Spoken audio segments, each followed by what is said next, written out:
कामचोर बहू। कांता बहन की 2 बहुएं थी, बड़ी कल्पना और छोटी प्रिया।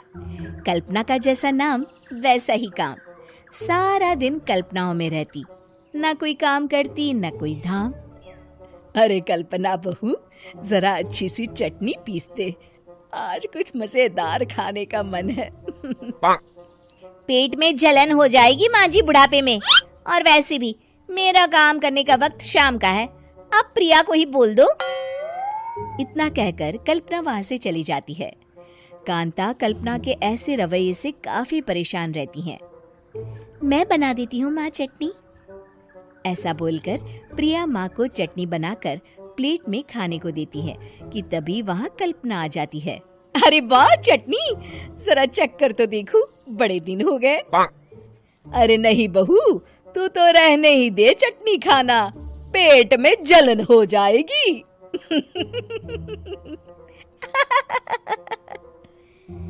इतना कहकर कांता और प्रिया दोनों हंसने लगते हैं। कल्पना सारा दिन या तो मोबाइल में YouTube देखती या फिर सोती रहती। उसका कमरा भी बिखरा और गंदा रहता। एक दिन कल्पना का पति अशोक उससे कहता है, अरे कल्पना, जानवर भी उस जगह को साफ कर लेता है जहाँ वो बैठता है, तुम तो इंसान हो, कैसे इतने गंदे कमरे में रह लेती हो? देखो सारा सामान यहाँ वहाँ बिखरा पड़ा है। ज्यादा अपनी माँ का बोल ना बोलो। हाँ, कमरा तुम्हारा भी तो है, गंदा लग रहा है तो साफ कर लो। पता नहीं तुम्हारे साथ मैं कैसे जिंदगी बिताऊंगा। इतना कहकर अशोक वहां से चला जाता है। कल्पना बस खाना खाने कमरे से बाहर आती और फिर से कमरे में चली जाती। इससे कांता बहन काफी परेशान रहती। एक दिन प्रिया कांता से कहती है, माँ, मैं सारा दिन काम करके थक जाती हूँ, आप कल्पना दीदी से कहिए ना कि सुबह और शाम का काम बांट ले। मैं तो अब सिर्फ एक वक्त का ही काम करूँगी। हाँ। अरे तू वो भी ना करना, एक बहू तो कामचोर थी ही, दूसरी भी आ गई काम ना करने के बहाने लेकर। तभी वहाँ प्रिया का पति रमेश आ जाता है।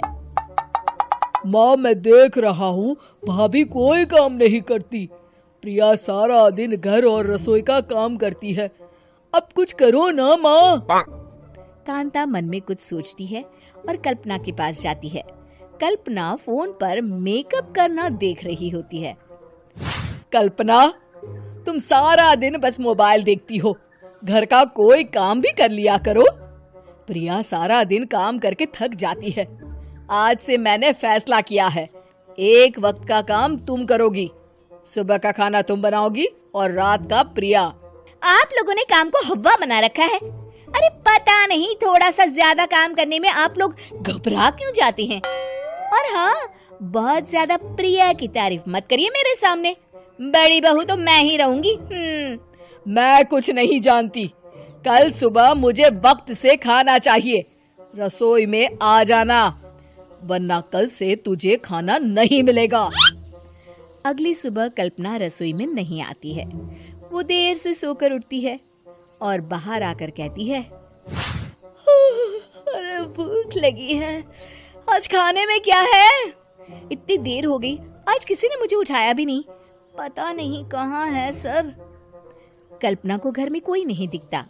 वो रसोई की तरफ जाती है जहाँ बड़ा सा ताला लगा होता है। अरे रसोई में ताला? ओ, मैं तो भूल ही गई थी। माँ ने आज से सुबह का खाना मुझे बनाने को कहा था। हे भगवान, इतने लोगों का खाना बनाना क्या आसान है? तभी घर के सारे सदस्य बाहर से वापस आते हैं। वाह माँ जी, मजा आ गया छोले भटूरे खाकर। मेरे मुंह में तो अभी भी स्वाद आ रहा है। अरे कल्पना, तेरे भरोसे रहते तो हम तो भूखे ही रह जाते। कल्पना को बहुत गुस्सा आ जाता है।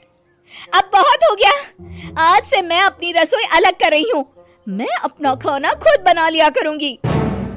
कल्पना अपनी रसोई अलग कर लेती है, पर आए दिन उसका देर से उठना और काम न करने की आदत से वो भूखी ही रह जाती थी। उसी के सामने घर के लोग अच्छे अच्छे पकवान खाते और कामचोर कल्पना को जैसे तैसे ही खाना बनाकर खाना पड़ता। पर एक दिन तो हद ही हो गई।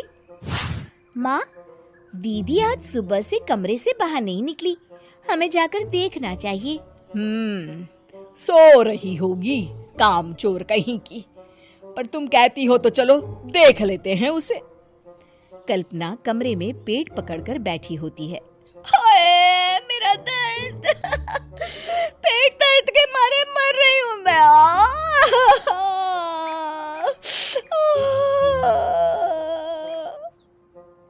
अरे दीदी, क्या हुआ? पेट में दर्द क्यों हो रहा है? डॉक्टर को दिखाया आपने? माँ। कल्पना खड़ी होती है और माँ जी के पास आती है। मुझे माफ कर दीजिए, अब से मैं सारे काम में मदद करूंगी, कभी आलस और काम चोरी नहीं करूंगी। हाँ, वो तो ठीक है, लेकिन अचानक क्या हो गया जो तू काम करने को तैयार हो गई? कामचोर कल्पना। माँ, लगातार बासी और उल्टा पुल्टा खाना खाने के कारण मेरे पेट में इन्फेक्शन हो गया है। काम न करना पड़े इसलिए मैं 2 दिन का खाना एक दिन ही बना लेती थी। बासी और खराब खाना खाने के कारण लेने के देने पड़ गए। पेट में दर्द हो रहा है। चलो अच्छा हुआ, देर आए दुरुस्त आए।